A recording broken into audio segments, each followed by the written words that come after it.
2 weeks after the ice storm, tens of thousands of people in our region still without power. It's so frustrating. That's right, but we're certainly proving to be survivors, aren't we? We're going back to work, and for some, presenting a strong front, even when things are so difficult at home.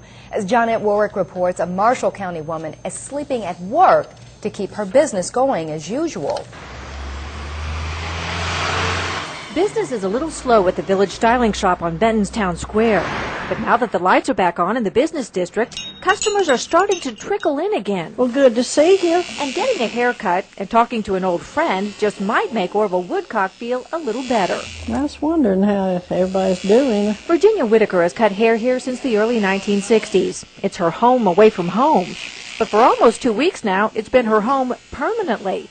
Like many of her customers, she has no heat or electricity at home. You know, my lights is gone, my water's gone, and everything, but at least I'm alive. And I had this to come to. And she smiles when she says she's been sleeping every night, sitting up in a chair. If I slept on the floor, I couldn't get up.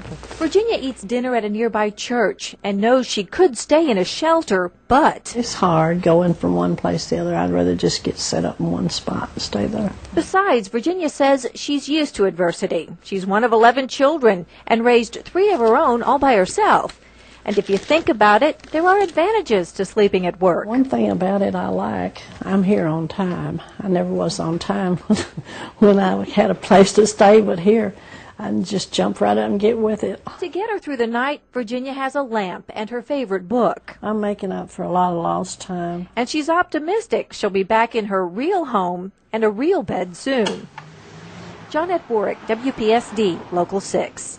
And good news for Virginia tonight. We've gotten word that her power was finally returned on today at her home. So good for her. Great for her, and hopefully we got a few more folks to get that too.